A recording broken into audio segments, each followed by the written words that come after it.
Jemaat GKI Klasi Solo yang diberkati Tuhan, berjumpa lagi dalam Bina Iman GKI Klasi Solo. Sebelum kita bersama merenungkan sabdanya, kita berdoa mohon penyertaan Tuhan.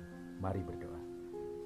Diberkatilah kiranya kami semua ya Allah, dengan sabdamu yang boleh menuntun langkah-langkah kehidupan kami, terus boleh di dalam kehidupan kami bersama-sama menikmati sabda Tuhan dan bahkan mengalami sabda yang hidup, yaitu Yesus Kristus itu di dalam sepanjang ziarah hidup kami. Berfirmanlah, dengan penuh sukacita kami sambut sabdamu. Demi Yesus, amin. Jemaat GKI Klasi Solo yang terkasih, musim hujan sudah mulai datang. Suasana hujan yang semakin dingin, suhunya juga kadang-kadang menjadi situasi yang gloomy. Lalu hujan turun gitu ya, begitu melo begitu. Lalu kemudian bagi banyak orang bukan hanya romantis, tapi juga melo, bahkan lalu mendatangkan perasaan-perasaan kesepian.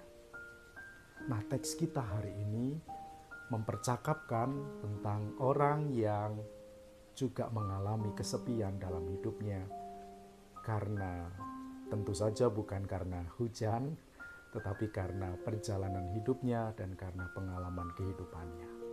Saya akan membacakan Matius pasal 9, ayatnya yang ke-9 sampai 13. Setelah Yesus pergi dari situ, ia melihat seorang yang bernama Matius duduk di rumah cukai. Lalu ia berkata kepadanya, "Ikutlah aku." Maka berdirilah Matius lalu mengikut dia.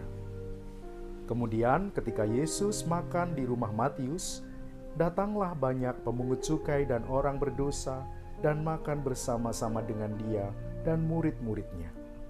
Pada waktu itu, orang Farisi melihat hal itu.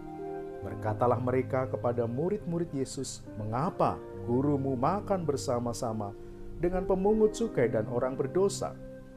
Yesus mendengarnya dan berkata, "Bukan orang sehat yang memerlukan tabib, tetapi orang sakit. Jadi pergilah dan pelajarilah arti firman ini. Yang ku kehendaki ialah belas kasihan dan bukan persembahan. Karena aku datang bukan untuk memanggil orang benar, melainkan orang berdosa." Demikianlah Injil Yesus Kristus bagi kita semua. Jemaat GKI Klasi Solo yang terkasih, fenomena loneliness, kesepian, perasaan-perasaan sepi di dalam hati justru marak di dunia yang kian ramai, di dunia yang kian riuh, di dunia yang kian padat. Di tengah berbagai juga kemajuan teknologi yang ada, di mana teknologi bukan hanya memasuki ruang bersama kita, tetapi justru ruang-ruang privat kita masing-masing hadir. Mungkin termasuk juga salah satunya ada renungan Bina Iman ini masuk dalam ruang privat saudara. Saudara mungkin menontonnya di kamar tidur saudara, di sambil rebahan atau apa, saya kurang paham. Tetapi ini membuktikan bahwa teknologi sudah begitu masuk menjelajahi ke berbagai ruang-ruang privat manusia.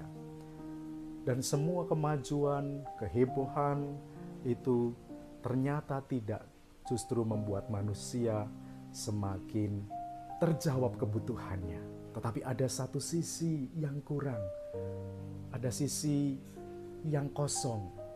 Di tengah keramaian hiruk-pikuk kemajuan, manusia kerap kali mengalami kesepian. Dan makin membuat orang lalu terasing dari sesamanya. Teknologi, gadget memang sangat membantu kita dan segala macamnya. Tetapi juga kalau tanpa kita sadari, ini akan semakin mengasingkan kita dari sesama kita. Menjauhkan kita dari orang lain, membuat kita semakin individualis. Dan ini juga membuat kita tidak serawung dengan sesama atau tidak nyeraungi sesama. Sehingga mungkin ada orang yang mengalami kesepian-kesepian di dalam perjalanan hidupnya. Saudara tahukah tahun 2018 ada 800.000 orang bunuh diri dalam satu tahun. Ini menunjukkan bahwa justru di era kemajuan berbagai hal, banyak orang mengalami kesepian, tidak disentuh jiwanya, mengalami kehampaan.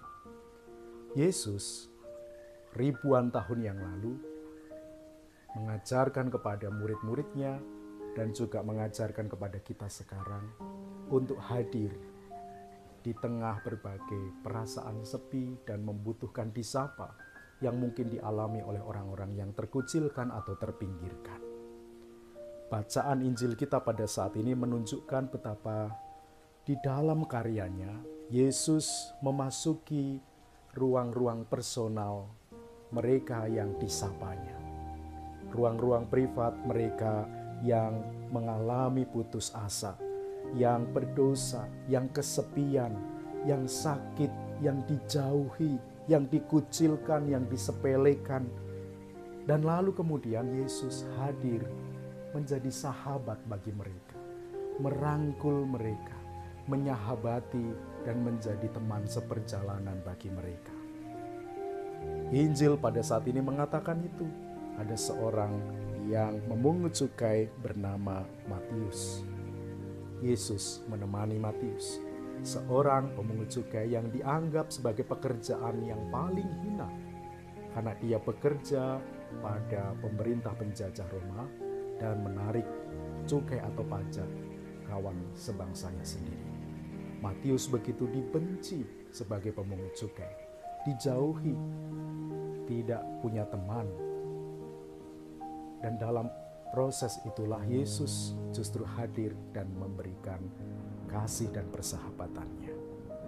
Di dalam karyanya, di dalam Injil yang kita baca, tidak satu kali pun kalimat keras atau kalimat-kalimat penghakiman yang disuarakan atau diserukan Yesus kepada mereka yang mengalami kesepian, yang dijauhi, yang ditinggalkan, yang mengalami berbagai-bagai pergumulan, sekalipun itu juga berasal dari dosanya sendiri.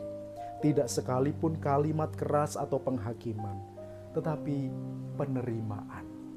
Tuhan hadir dan mendengarkan setiap apa yang menjadi keluhan, apa yang menjadi persoalan, apa yang menjadi bagian yang dipergumulkan.